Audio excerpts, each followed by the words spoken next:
Oi, gente! Sejam bem-vindos ao meu canal. Se você é novo por aqui, eu costumo falar sobre casos criminais reais nas quartas. E alguns domingos eu falo sobre mitos e lendas enquanto eu maquio ou outras histórias. Então, se você gosta desse tipo de conteúdo, não se esqueça de se inscrever e deixar seu like, que é muito importante para a divulgação do canal. E caso você tenha uma sugestão de casos criminais, mitos, lendas ou basicamente qualquer tipo de história, é só comentar aqui embaixo que eu anoto tudo e tento trazer o mais rápido possível. E caso você também tenha uma história real de algum caso criminal que aconteceu com você, com a sua família ou até mesmo na sua cidade, ou quem sabe, um evento mais paranormal do jeito que a gente tanto ama, é só enviar por e-mail ddmeanoitestories@gmail.com. Porque quem sabe, a sua história pode ser contada no nosso próximo episódio, ou depois da meia-noite. E se preparem para o caso de hoje, porque ele é extremamente misterioso. Não, ele não é solucionado, mas vale muito a pena assistir. Eu fiquei obcecada e eu tenho certeza que vocês também vão ficar pela quantidade de coisas esquisitas que aconteceram em um único local. E se eu quiser fazer outros vídeos sobre esse mesmo local, que no caso eu quero, porque eu já tenho até o próximo caso na minha mente, dá. Porque assim, muita coisa. Mas eu já tô falando demais, então chega de blá blá e vamos pro caso de hoje.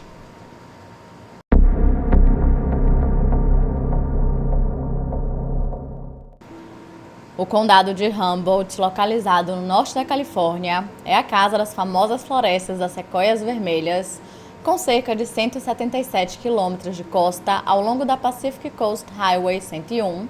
Ele fica aproximadamente 402 quilômetros ao norte de São Francisco e tem quase 2,3 milhões de acres de densas florestas, com uma população de apenas 134.623 pessoas.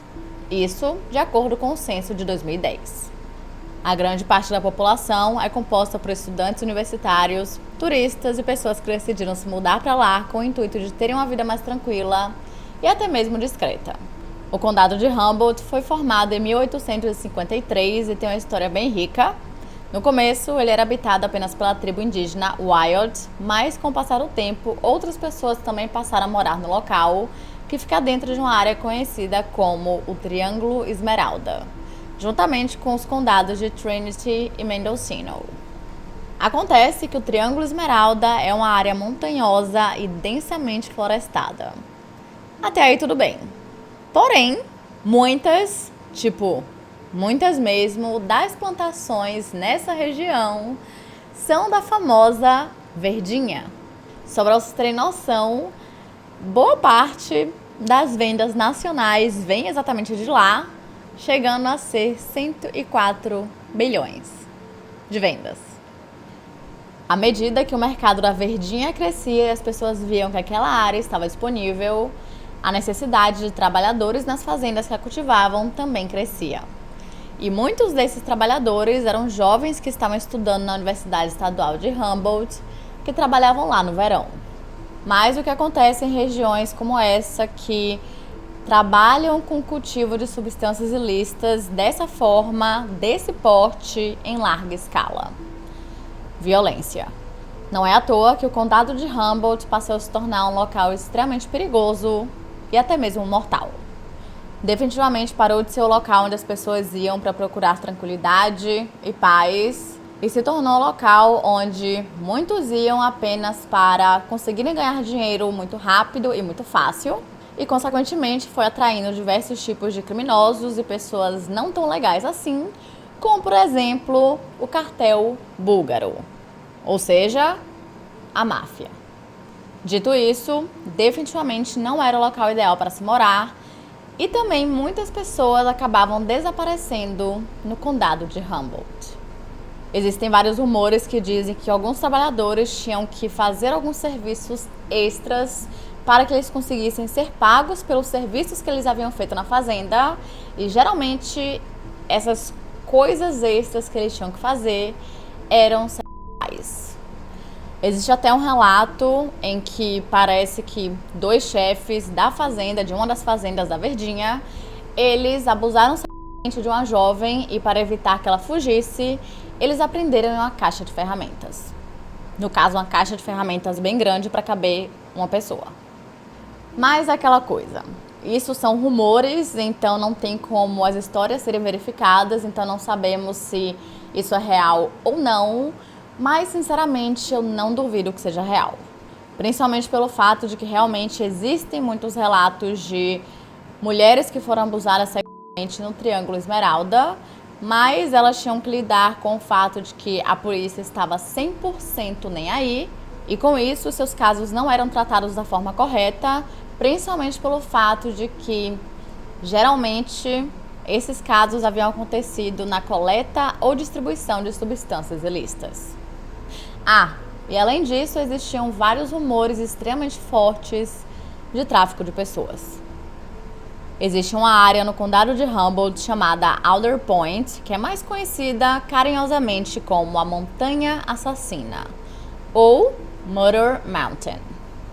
E ela recebeu esse nome após um casal chamado James e Susan Carlson começarem uma onda de assassinatos na década de 80. Quando eles foram presos, eles confessaram ter matado e desmembrado um colega de trabalho que trabalhava ali com eles na plantação da Verdinha. E mais tarde eles foram condenados a 3 assassinatos, mas, na verdade, acredita-se que eles tenham cometido 10. Ou melhor, pelo menos 10. E como eu falei mais cedo, era muito comum que as pessoas desaparecessem no condado de Humboldt. Chegando ao ponto em que o norte da Califórnia foi identificado como o point preferido de serial killers, e por conta disso, muitos turistas são frequentemente avisados para não se aventurarem muito longe por conta própria. Com o aumento da população e sendo boa parte dela de pessoas transitórias, sem conexões familiares ou até mesmo com a comunidade, é bem comum que as pessoas sejam dadas como desaparecidas após irem para Humboldt. Não é à toa que o condado tem o maior número per capita de pessoas desaparecidas em todo o estado da Califórnia. Agora que você já tem uma noção de como é o local, vamos começar o caso de hoje. Jennifer Marie Wilmore nasceu no dia 13 de abril de 1972 em Long Island, em Nova York. Ela tinha 3 irmãos e um deles a descreveu como tendo um espírito inquieto e aventureiro. De acordo com a sua mãe, Susan Wilmore, ela era o tipo de pessoa que não tinha medo de questionar ninguém, incluindo a autoridade. Em várias ocasiões, por exemplo, ainda quando ela estava na escola primária, ela chegou a gritar com as freiras em diversas ocasiões quando elas brigavam ou reclamavam com os alunos que não sabiam as respostas para alguma questão ou alguma pergunta em particular. Mais tarde, ela passou a frequentar uma escola muito privilegiada chamada St. Mary's High School, que ficava em Manhasset, e em um certo ano, enquanto estudava lá, ela decidiu fazer uma festa de Halloween para os alunos mais excluídos, os não populares, porque os populares haviam decidido fazer uma super, hiper, mega festa e meio que deixou ali a galera de lado. Além disso, ela era uma ótima aluna, sempre tirando notas boas, e por conta disso chegou a ganhar uma bolsa integral para estudar na Universidade de St. John, em Nova York.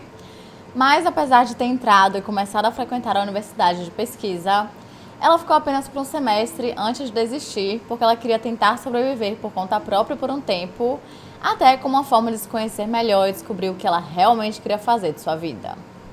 Então, por conta disso, ela se mudou para a Califórnia e pretendia se matricular em algumas aulas no College of Redwood, que é uma faculdade comunitária que fica na cidade de Eureka, no condado de Humboldt. E em 1992, aos 20 anos de idade, ela foi para a cidade de Arcata, que fica no mesmo condado. Ao chegar lá, ela ligou para a família para contar a novidade de que ela não havia ficado em Eureka e sim ido para Arcata.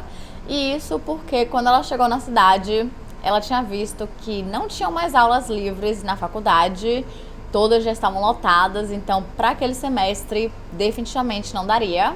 Então, ao invés de voltar para casa e começar de onde ela havia parado, ela decidiu que iria recomeçar sua vida ali mesmo, e enquanto não dava o outro semestre para ela se matricular nas aulas, ela ficaria trabalhando e meio que juntando dinheiro e tendo novas experiências com novas pessoas em uma nova cidade.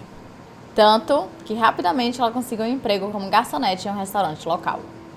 E na mesma época ela alugou um quarto em uma casa com a outra menina que ficava em Hawkinsboro, no condado de Trinity. Quando ela não estava trabalhando, ela passava boa parte do seu tempo no Arcata Plaza, que era um local conhecido entre os jovens, então as pessoas ficavam lá relaxando, se conhecendo e trocando experiências. Principalmente porque naquela área a comunidade era basicamente composta por pessoas transitórias que iam, passavam um tempo, depois iam embora. E geralmente elas estavam lá exatamente na mesma situação que Jennifer, onde eles queriam tentar descobrir qual exatamente seria o propósito deles em sua vida e o que eles queriam fazer daqui pra frente. E assim como a grande maioria das pessoas que frequentavam o Arcata Plaza com bastante frequência, Jennifer conseguiu um apelido que no caso era Jade. Durante todo esse tempo, ela sempre manteve um contato frequente com a família e em 1993 a sua mãe, Susan, sentiu que finalmente a sua filha estaria pronta para voltar para casa em breve. Porque acontece que, apesar de Jennifer estar tendo assim, um momento incrível, um período incrível em sua vida, ela sofreu com depressão e por conta disso ela tinha uma dificuldade muito grande em passar muito tempo longe de casa. Mas ao mesmo tempo eu não sei se elas chegaram a conversar sobre isso e realmente Jennifer queria voltar para casa ou se era mais a mãe dela querendo que ela voltasse e ficasse perto da família de novo. No verão do mesmo ano, a colega de quarto de Jennifer disse que ela tinha que ir embora e então ela arrumou as coisas e realmente foi embora, sem dar muito motivo, sem dizer o porquê daquilo de uma forma tão repentina. E agora Jennifer não tinha como continuar naquela casa sozinha, porque era muito grande, era muito caro e ela não tinha dinheiro para isso. E parece que recentemente ela também havia perdido o emprego. Mas, felizmente, não estava tudo perdido, porque naquela época Jennifer estava namorando um jovem chamado Troy Patterson e ele dividiu uma casa em Hawkinsboro com mais 3 amigos, Opie, Mingle e Rebecca. E então Jennifer foi morar com eles, pelo menos por enquanto ela encontrava um novo emprego, juntava dinheiro e conseguiria ter dinheiro para alugar uma casa sozinha. E é aqui que eu volto para aquele questionamento, se eu não sei se ela realmente queria voltar para casa ou se era mais uma coisa da mãe dela querendo que ela voltasse, porque se ela queria voltar para casa, por que que ela queria alugar uma casa aonde ela estava? Não sei. Fica aí o questionamento. E como Jennifer estava sem emprego, pouco tempo depois um amigo chegou para ela e disse que tinha uma fazenda que não ficava muito longe da estrada, que apesar de não estar procurando por ajuda agora, provavelmente em breve eles estariam.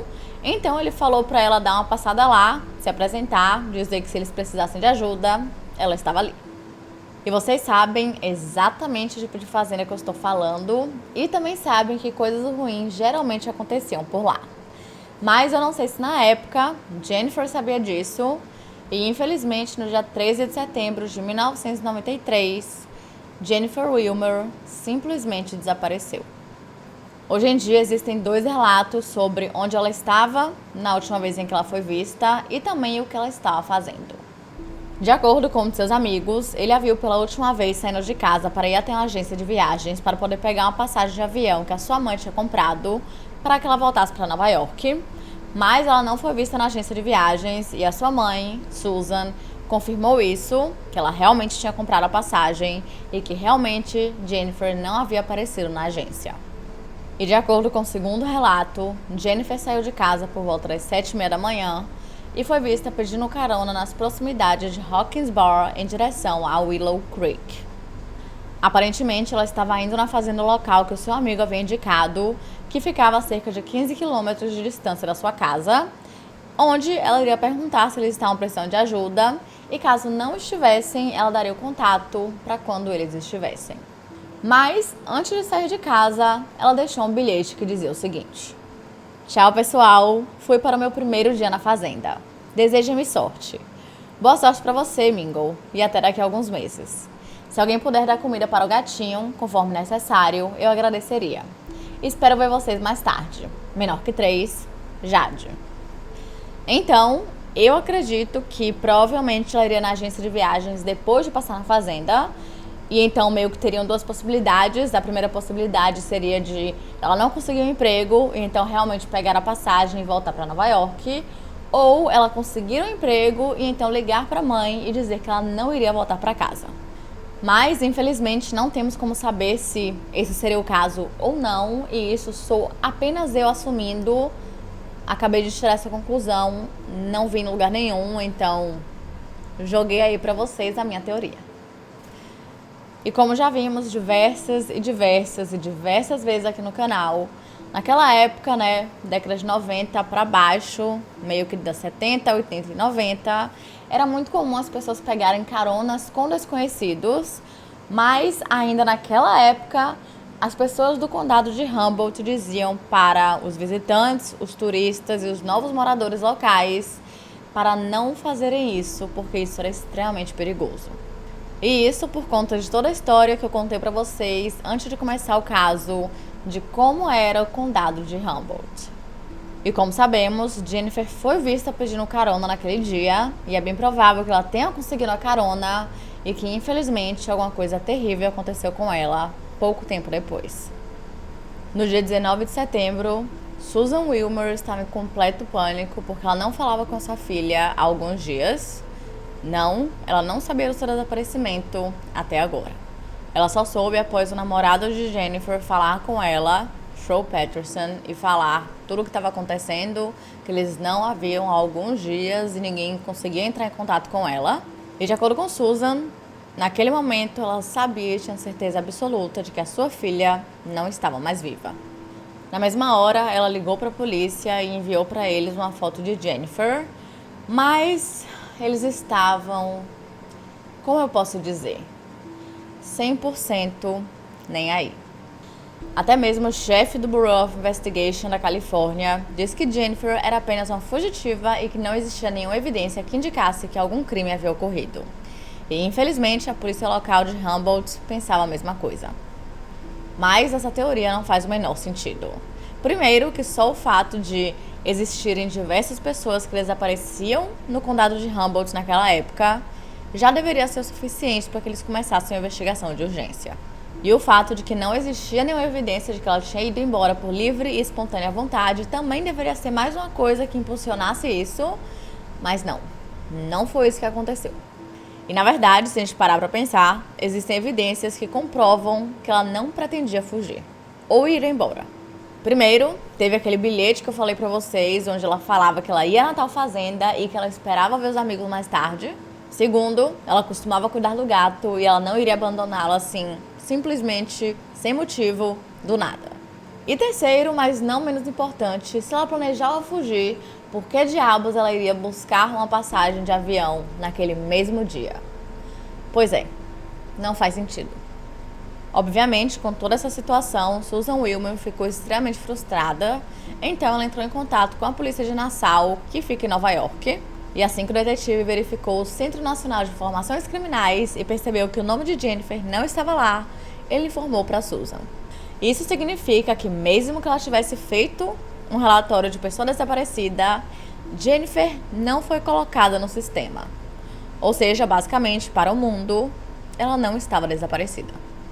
Com isso, o detetive de Nassau colocou o nome de Jennifer Wilmer no sistema de pessoas desaparecidas, mas infelizmente isso era a única coisa que ele podia fazer porque, bom, ele morava em Nova York, ele era detetive de Nova York e a Califórnia estava muito longe da sua jurisdição. Então, com base em tudo isso, Susan e o seu marido, Fred, perceberam que ninguém faria absolutamente nada para ajudar no caso e por conta disso, eles mesmos voaram até a Califórnia para ver se eles conseguiam encontrar alguma coisa. Ao chegarem no condado de Humboldt, eles se encontraram com os colegas de quarto de Jennifer que pareciam tão preocupados quanto eles, principalmente porque ela tinha deixado todos os seus pertences para trás, incluindo a sua identidade, roupas, agenda de endereços, bíblia, cartão de banco e o saco de dormir. Ou seja, se eles precisavam de mais alguma evidência de que Jennifer não havia fugido, bom, eles acabaram de encontrar. Mas mesmo assim, a polícia continuava 100% desinteressada no caso. Em 1998, 5 anos após o desaparecimento de Jennifer, um motorista de caminhão foi até a delegacia de polícia de Arcata, segurando uma sacola plástica que continha uma parte de um seio. E por incrível que pareça, esse homem confessou que ele havia matado várias mulheres, mais especificamente 4, desde 1997, e que em todas as ocasiões ele havia dado carona para elas. mas ele nunca chegou a admitir qualquer envolvimento com o caso de Jennifer Wilmer e, na verdade, ele tinha um álibi muito forte. Só sei disso, eu realmente não encontrei mais informações e também não sei o nome desse homem. O que vocês sabem é que isso mata a fofoqueira que habita em mim. E ainda, em 1998, uma jovem entrou em uma clínica de aborto com o nome Jennifer Wilmer. Então as pessoas começaram a ficar tipo, meu Deus, será que Jennifer apareceu? Só que não, na verdade era apenas uma menina de 14 anos de idade que tinha visto o nome de Jennifer em um pôster de pessoas desaparecidas e decidiu usar o nome dela para que ninguém soubesse que ela havia ido na clínica. Com o passar dos anos, as pistas e denúncias foram diminuindo cada vez mais e, infelizmente, Jennifer Wilmer nunca mais foi vista. 4 anos depois, uma outra jovem desapareceu e dessa vez o seu nome era Karen. Karen Marie Mitchell nasceu no dia 11 de novembro de 1980 em Whittier, na Califórnia. Pouco tempo após seu nascimento, os seus pais se divorciaram e ela passou a morar apenas com a mãe, chamada Mary Casper, e o seu irmão. Porém, aos 13 anos de idade, Karen se mudou para a casa dos tios Annie e Bill Casper, que ficava em Eureka, no condado de Humboldt. Lá, os seus tios eram bem conhecidos na comunidade, principalmente porque Annie tinha uma loja de sapatos chamada Annie's Shoe Store. E, na verdade, sua mãe acreditava que lá seria um lugar muito mais tranquilo e seguro para que ela crescesse, se tornasse uma mulher, talvez fizesse faculdade ou decidisse para onde ela queria ir depois. Então, por conta disso, que ela enviou para morar com os tios, mas em todos os feriados e férias escolares, ela voltava para casa para ficar com a mãe e com o irmão, meio que para matar saudade, para que eles fizessem algumas coisas juntas, e depois ela voltava lá para Eureka. De acordo com Mary, a sua filha era muito calorosa, engraçada e amorosa. Era o tipo de pessoa que se importava com tudo e todos, seja uma pessoa, uma planta ou até mesmo um inseto. Em sua escola, a Winship Middle School, ela tinha a reputação de ser bem madura para sua idade e pelo fato de não ter nascido em uma cidade rural, todos seus amigos achavam que ela sabia mais sobre o mundo do que eles. Com apenas 16 anos de idade, ela decidiu que queria se formar no ensino médio um ano antes. Na época, ela estudava na Eureka High School e queria começar logo a faculdade e estudar ciências ambientais. E ninguém tinha dúvidas de que ela realmente conseguiria fazer isso, porque ela era muito estudiosa, ela só tirava notas boas e, além disso, ela sabia muito bem o que ela queria fazer de sua vida, que era basicamente ajudar o mundo. Em 1997, ela disse para sua tia que estava pensando seriamente em se inscrever para a Universidade Estadual de Humboldt assim que ela se formasse no ensino médio, mas, infelizmente, isso nunca aconteceria. Na manhã do dia 25 de novembro, ela acordou como se fosse mais um dia normal, acordou normalmente, tomou seu café da manhã, e então ela ligou para sua mãe, que era uma coisa que ela também fazia com bastante frequência, praticamente todos os dias, só que dessa vez elas ficaram conversando um pouco mais do que o normal, porque naquela época a Karen estava fazendo um projeto escolar onde envolvia falar com vários membros da família, mas eu não sei exatamente como era esse projeto. Mas, obviamente, elas não ficaram falando apenas do projeto. Provavelmente, Karen contou para ela sobre a Universidade de Humboldt e parece que naquele mesmo dia ela estava se inscrevendo para algumas faculdades. Além disso, elas também conversaram sobre o fato de Karen estar super ansiosa para o Natal. Ela amava o Natal e ela amava todas essas comemorações festivas, porque era meio que um motivo para ela visitar a família, visitar a sua mãe e visitar o seu irmão. E, na verdade, ela e a mãe estavam combinando de que quando ela fosse visitá-la, elas iriam fazer alguns cursos universitários juntas. Após terminar a ligação com a mãe, ela foi ajudar a tia na loja de sapatos, que ficava no shopping Bayshore, e mais tarde ela iria trabalhar no Coastal Family Development Center.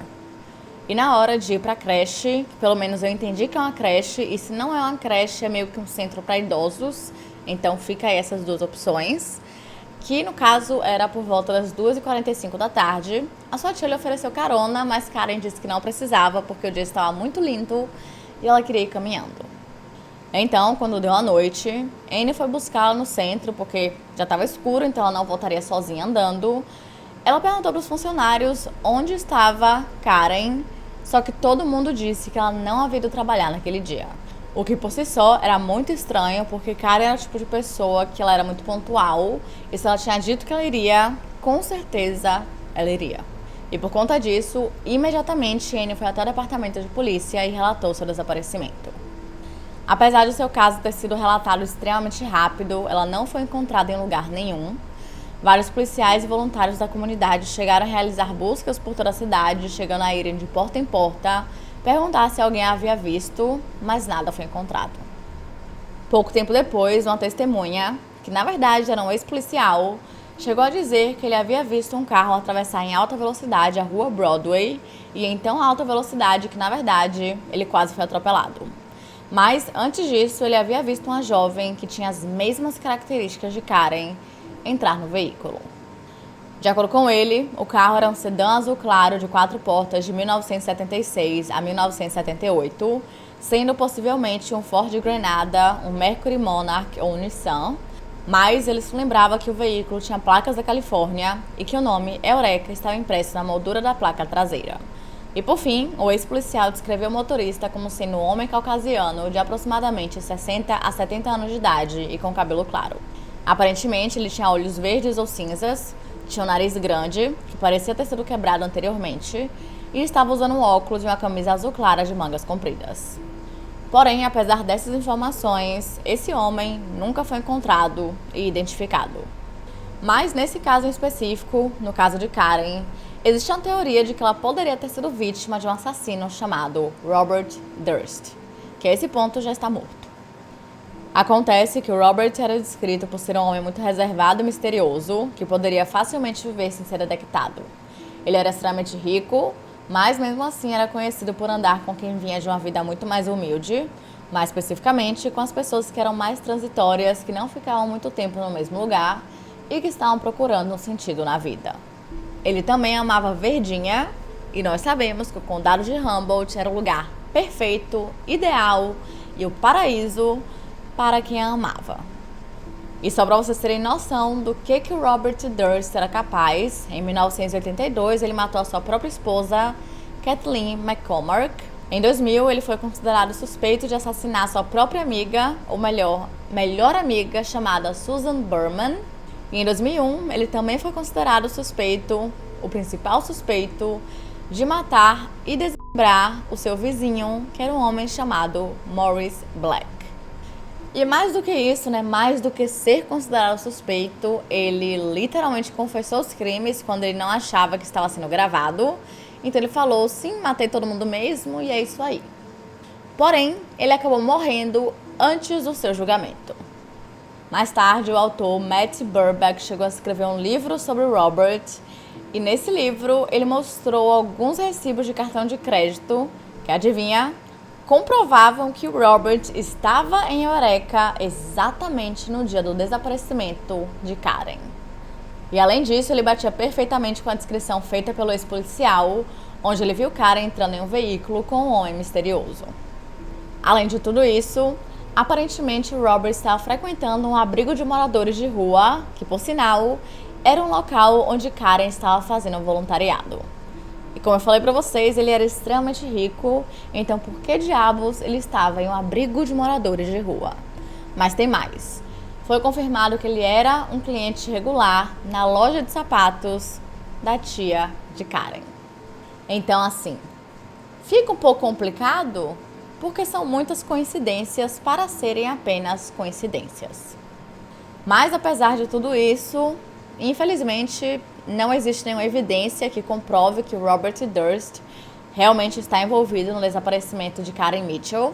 E nos próximos anos, ao invés de termos respostas para as nossas perguntas, foram criadas ainda mais perguntas e questionamentos sobre possíveis conexões entre desaparecimentos no condado de Humboldt.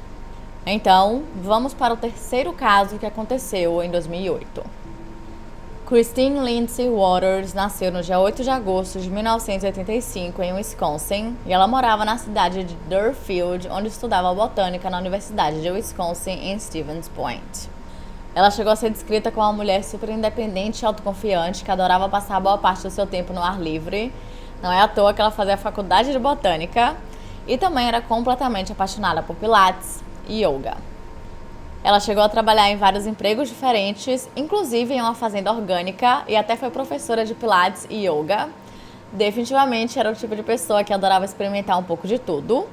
Tanto que na hora de escolher qual curso iria fazer na faculdade, ela ficou em dúvida entre botânica, antropologia, espanhol e artes. No verão de 2008, aos 23 anos de idade, Christine decidiu visitar alguns amigos em Portland e ela planejava voltar para o Wisconsin depois de algumas semanas para poder continuar os estudos no outono, mas enquanto estava em Portland, ela achou que seria muito melhor se mudar para a Califórnia com seus amigos e em setembro ela se mudou para o condado de Humboldt. Depois dessa grande e repentina mudança, a mãe de Christine, chamada Anita, chegou a dizer que ela percebeu que alguma coisa mudou em sua filha, mas ela não sabia dizer exatamente o que. No começo, Christine ligava para a família o tempo inteiro, com bastante frequência, para poder dizer se estava tudo bem ou não, e realmente parecia que estava tudo bem. Ela estava fazendo novos amigos, tendo novas experiências, e ela até começou a ficar muito interessada em uma comunidade chamada Green Life Evolutions. Mas tem um pequeno detalhe. Desde então, esse grupo/comunidade passou a ser considerado um culto, e hoje em dia eles não existem mais. De acordo com a Anita, a mãe de Christine, Christine era uma pessoa que confiava muito nas pessoas e parecia que isso era o que estava acontecendo. Pelo que eu entendi, ela não conhecia tão bem assim esses amigos que ela foi visitar em Portland, e aí do nada ela decidiu se mudar com eles para Califórnia, então realmente não fazia muito sentido. E obviamente a sua mãe estava extremamente preocupada com toda a situação, porque a sua filha agora estava longe, então ela não podia ter certeza se ela realmente estava bem ou não. E ela ficava muito preocupada porque Christine não estava acostumada com a vida e a cultura da Califórnia, que era extremamente diferente. Era um lugar que estava mais liberal, as coisas estavam um pouco mais pra frente, né, mais ou menos. E também lá existia muito uso de substâncias ilícitas, que definitivamente era uma coisa que ela não fazia antes. Com o passar do tempo, Christine parou de entrar em contato com a família, e nas poucas vezes em que ligava, ela não parecia mais estar tão feliz assim, e as coisas que ela falava não eram mais positivas. Então, no final de outubro daquele ano, Anita decidiu perguntar à filha se ela não queria voltar para casa, pelo menos por um tempo, para poder entender direitinho o que estava acontecendo. Mas ela disse que ainda não podia voltar porque estava em uma jornada e precisava seguir o seu caminho até o fim. No dia 7 de novembro, Christine participou de uma cerimônia de chá com a Green Life Evolutions. E basicamente, nessa cerimônia, eles utilizam um chá alucinógeno que contém 2 substâncias ilícitas diferentes, incluindo uma que é controlada por receita. Todo o processo era conduzido por um xamã chamado Tito Santana e era composto por mais 20 pessoas. E mais tarde, essa cerimônia foi descrita como uma viagem psicodélica mística e psicoespiritual que pode trazer visões, autorrealização e purgação comumente violenta ou vômito. Muitas pessoas conhecem esse chá como ayahuasca ou santo daime. Eu não sei exatamente como funciona tudo isso, então se alguém já participou, comenta aqui embaixo, conta a sua experiência. E eu também não sei se em cada país é usada uma substância diferente, mas o que eu sei é que nos Estados Unidos, naquela época, era ilegal. Hoje em dia não sei se ainda é, pelo que eu entendi, acho que não, acho que já é permitido, mas também é permitido apenas em rituais religiosos, tipo, você não pode tomar o chá porque você tá afim. De acordo com outras pessoas que estavam presentes na cerimônia, Christine ficou da mesma forma que todo mundo, teve a mesma reação, nada de muito estranho, e ela foi embora sozinha no dia 11 de novembro. No dia seguinte, dia 12 de novembro, um casal a encontrou parada na porta de sua casa, e eles disseram que ela estava sem roupa, coberta de arranhões e parecia estar muito confusa com toda a situação. Então, eles ligaram para a polícia e ela foi levada para o hospital St. Joseph, onde foi avaliada. Mais tarde, os funcionários do hospital disseram que durante todo o tempo, Christine parecia estar muito assustada. Ela dizia que tinha alguém atrás dela, mas ela não dizia quem era essa pessoa ou o motivo do porquê ela achava que ela estava em perigo. E além disso, ela disse que havia caminhado muito e que tinham demônios que estavam atrás dela e que conseguiam ouvi-la. E por conta desse comportamento meio estranho, ela fez alguns exames de sangue e todos deram negativo para substâncias ilícitas e álcool. Depois disso, a polícia levou até um hotel próximo e lá ela ligou para os pais e eles fizeram todo um plano para ela voltar para casa o mais rápido possível. E uma coisa que eu achei extremamente esquisita era o fato de que a polícia viu a forma que ela estava se comportando e ao invés de mantê-la no hospital até que a família fosse buscá-la, eles a largaram sozinha em um hotel. Mas continuando. Antes de continuar todo o processo para que ela voltasse para a casa dos pais, ela havia perdido a carteira de identidade. Então ela tinha que voltar para a sua casa para procurar os documentos necessários para que ela conseguisse viajar. E de acordo com seus pais, durante toda a ligação ela estava agindo de uma forma extremamente paranoica. No dia 14, à 1h da tarde, ela saiu do seu quarto do hotel usando apenas um pijama e então deixou a chave na recepção e saiu. E mais tarde, por volta das 3h30 da tarde, Christine foi até uma loja chamada Copyco Printing, que ficava em Eureka, para que ela pudesse imprimir alguns documentos que a sua mãe havia enviado por fax, como, por exemplo, uma cópia da sua carteira de motorista e o seu cartão de segurança social para que ela pudesse acessar a sua conta bancária. Aparentemente, ela foi até a copiadora ainda usando pijama e, de acordo com a dona do local, ela ainda estava agindo de uma forma muito paranoica. Antes de ir embora, Christine perguntou à moça algumas direções para ver como que ela chegava no departamento de veículos motores, que era muito perto dali, ficava a menos de 1 quilômetro de distância. Mas, infelizmente, essa foi a última vez em que ela foi vista.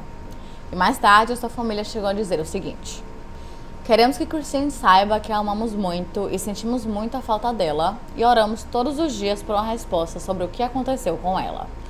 Alguém deve tê-la visto e certamente é uma pessoa que tem a resposta. E assim como todas as vítimas que eu falei até agora, Christine Walters não foi encontrada até hoje.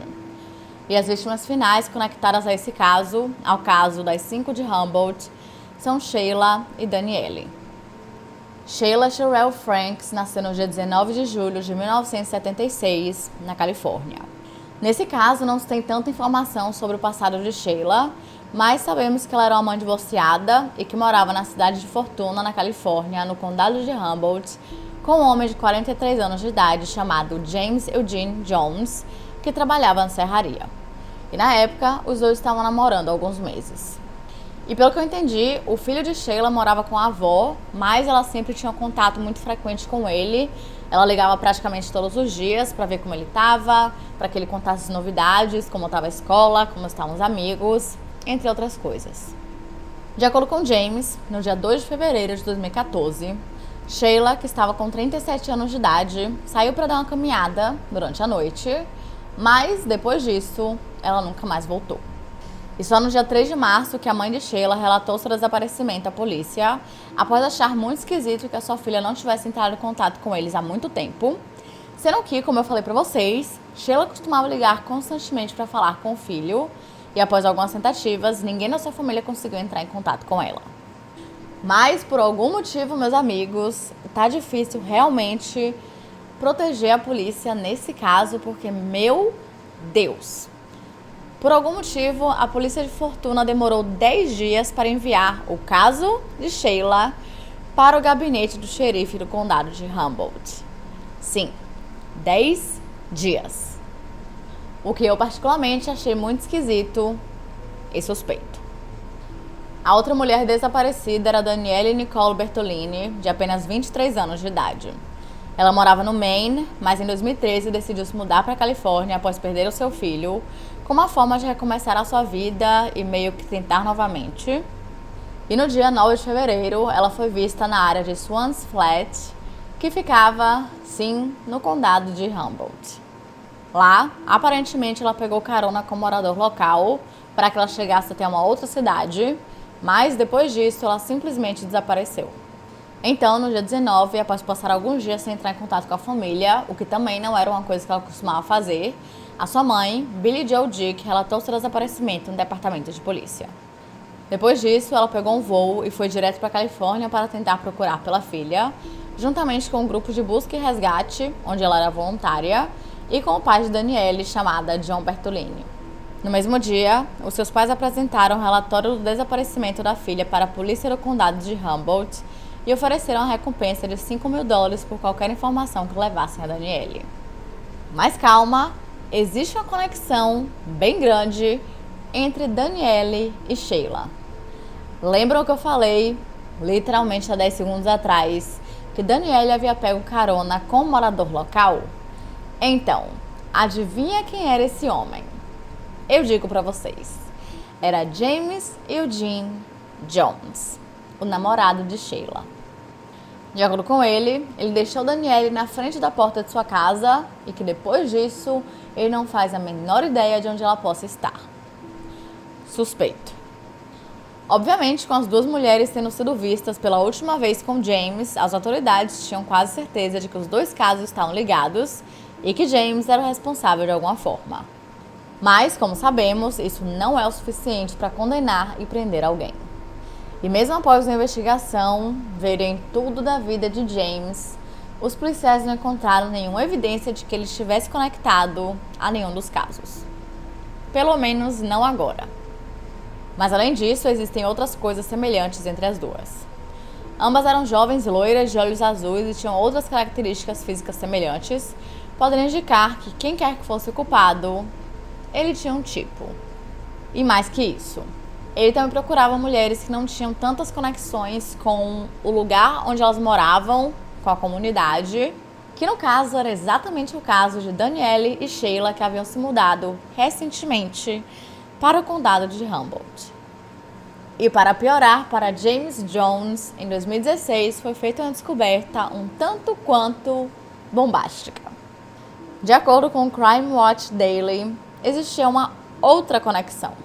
A irmã de Sheila, chamada Melissa Wallstrom, diz que James também conhecia a Karen Mitchell.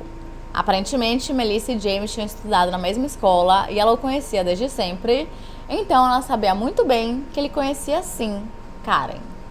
E logo após o desaparecimento da irmã, Melissa foi até a unidade de armazenamento que ela sabia que James havia guardado as coisas de Sheila, e lá ela encontrou a sua bolsa com todos os seus pertences pessoais, como por exemplo, identidade, cartão de crédito, certidão de nascimento e basicamente tudo que era importante e que definitivamente ela precisaria. E Melissa também disse que Sheila nunca, em hipótese alguma, iria fugir, não sem avisar alguém e principalmente sem pegar todos esses documentos que seriam extremamente necessários caso ela quisesse começar uma vida nova. Ou seja, alguma coisa muito ruim aconteceu com ela.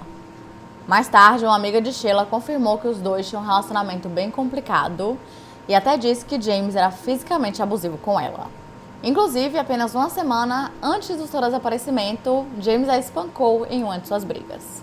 E tudo isso só serviu para confirmar mais ainda que James estava sim envolvido de alguma forma no seu desaparecimento e que infelizmente ela não estava mais viva. Mas ainda assim não existiam provas concretas para que ele fosse acusado de alguma coisa. Quer dizer, pelo menos não do desaparecimento. Porque pouco tempo depois ele recebeu acusações por posse de substâncias ilícitas e uma condenação por violência doméstica. E até hoje ele continua sendo uma pessoa de interesse. No dia 9 de março de 2015, um crânio humano foi encontrado ao longo do rio El, que atravessa o condado de Humboldt, e mais tarde foi confirmado que esse crânio pertencia a Danielle Bertolini, mas nenhuma outra parte do seu corpo foi encontrada. Durante a coletiva de imprensa, a família de Danielle chegou a dizer que eles haviam encontrado um item em suas buscas, que eles haviam feito, que meio que provava e fazia eles acreditarem que ela havia sido assassinada, mas eles não falaram que item era esse, então não sabemos até hoje. E mais tarde, a família de Sheila Franks foi notificada de que um osso de fêmur havia sido encontrado perto de onde o crânio de Danielle estava. E após testes de DNA, foi confirmado que aquele osso também pertencia a Sheila, e novamente, mas nenhum resto mortal foi encontrado. Então, sabemos com toda certeza que Sheila e Danielle foram assassinadas e provavelmente pela mesma pessoa pelo fato de que os seus restos mortais haviam sido encontrados praticamente no mesmo local. E possivelmente o culpado realmente seja James Jones. Já os casos de Jennifer Wilmer, Karen Mitchell e Christina Waters permanecem um mistério até hoje. Acredita-se que todas elas tenham sido assassinadas e também acredita-se que os 5 casos estejam conectados e que tenham sido cometidos pela mesma pessoa, mas até hoje ninguém chegou a ser preso ou acusado pelos casos das 5 de Humboldt. Geralmente esses 5 casos que eu falei pra vocês, eles sempre são comentados e falados juntos, porque existem aí algumas semelhanças e muitas pessoas realmente acreditam que eles estejam conectados sim de alguma forma, mas existem muitos casos de desaparecimento de pessoas no condado de Humboldt, como eu falei pra vocês no começo do vídeo, E sim, eu pretendo trazer alguns em breve. Inclusive, eu já tenho até o próximo na minha cabeça, que eu já sei qual vai ser. Então, aguardem. E é isso, gente. Esse foi o caso de hoje. Não se esqueçam de se inscrever e deixar seu like, que é muito importante para a divulgação do canal, tipo, de verdade. Se você puder fazer isso sempre no começo do vídeo, me ajuda e me ajuda muito. E se você tem alguma sugestão de casos criminais, mitos, lendas ou basicamente qualquer tipo de história, é só comentar aqui embaixo que eu anoto tudo e tento trazer o mais rápido possível. E caso você tenha alguma história real de algum caso criminal que aconteceu com você, com a sua família, ou até mesmo na sua cidade, ou quem sabe um evento mais paranormal do jeito que a gente tanto ama, é só enviar pro e-mail ddmeanoitestories@gmail.com. Porque quem sabe a sua história pode ser contada no nosso próximo episódio ou depois da meia-noite. Então é isso, até semana que vem!